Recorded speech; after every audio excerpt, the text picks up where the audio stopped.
You want to know our substantive defense? It's 4 things. They've never changed. I think Mr. Jordan dreams of them in his sleep. Well, I would just say, when did it happen? Everything Mr. Swalwell just said, if it all happened, why isn't it in the resolution? Democrats say there's some scheme to have an announcement made by President Zelensky to get a phone call with the president, to get a meeting with the president, and to get the aid released.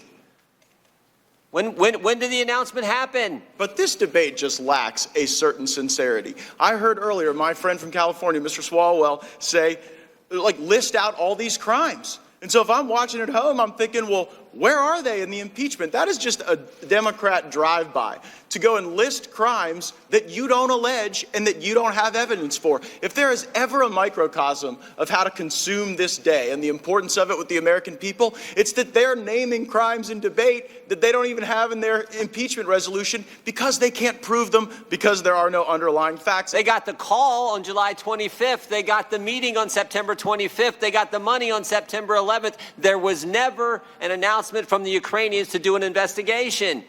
So you can keep saying all this stuff and all the points that this happened. Didn't happen. Not the facts. Those are not the facts. And we know why the aid ultimately got released, because we learned that this guy, this new president, was actually the transformer, the real deal, was actually going to deal with the corruption issue in his country. That's what happened. You can make up all the things you want, but those are not the facts.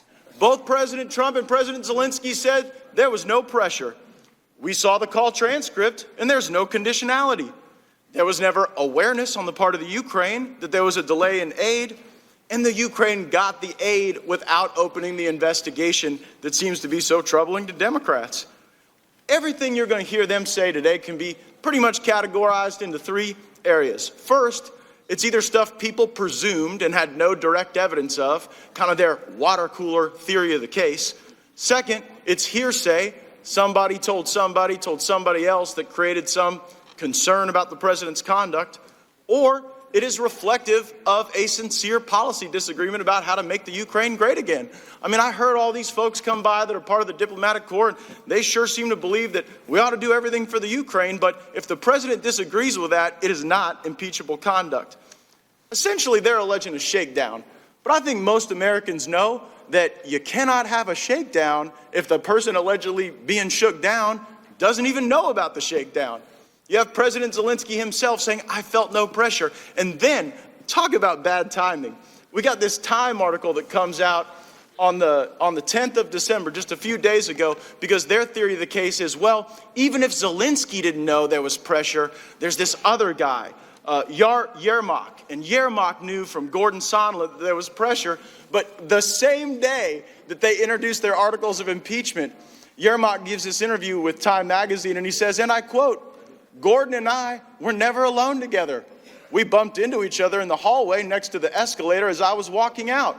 And I remember everything. It's fine with my memory. We talked about how well the meeting went. That is all we talked about. So here they are, with no crime, with no victim, with no witnesses, with no knowledge of any shakedown, and yet they proceed. To accept the Democrats' theory of the case, you got to believe that the Ukrainians are lying to us. You got to believe when they say there's no conditionality, no pressure, nothing wrong, that they're so weak and they're so dependent on the United States that we can't believe a word they say.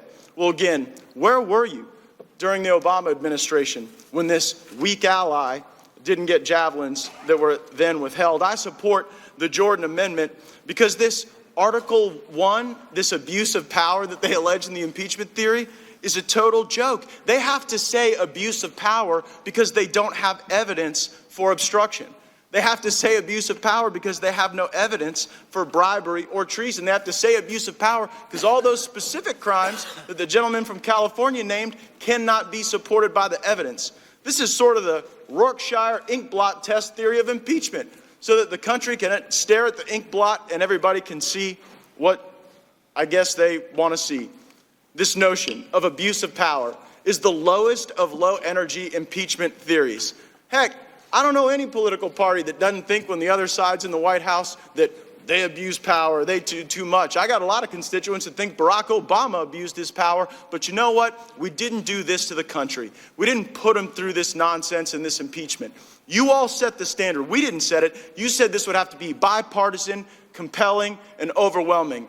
It ain't that, and this looks pretty bad. I yield back. 5 meetings. The last one I think is the most important because you had a Democrat senator and a Republican senator meet with President Zelensky in Kyiv.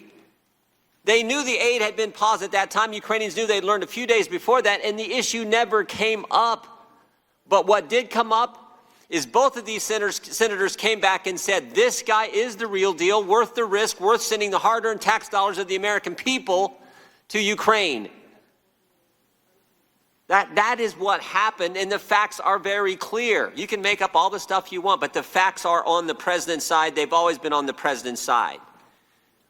Democrats keep saying, to get the call, to get the meeting, to get the money, there had to be an announcement.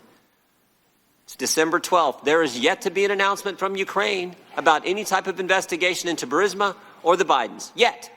Because it's not going to happen. Because it never needed to happen. That wasn't the point. But they got the call July 25th. They got the meeting September 25th. And they got the money September 11th. The other thing I want to point out. I don't know how many times I've heard this. The Democrats talk about this one sentence the president said in the now famous call transcript with President Zelensky. I would like you to do us a favor, though.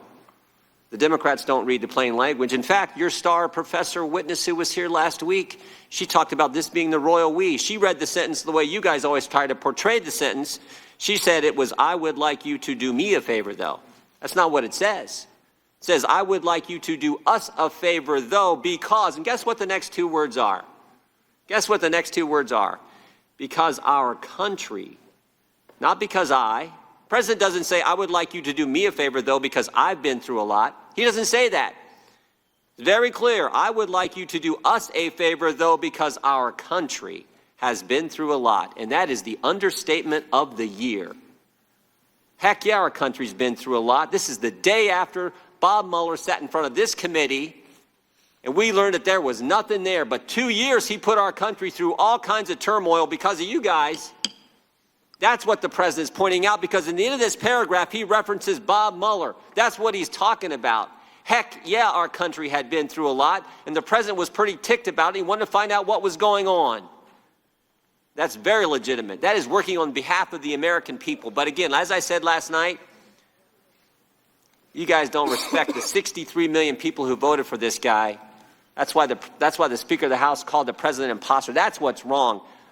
I would like you to do us a favor, though, because our country has been through a lot.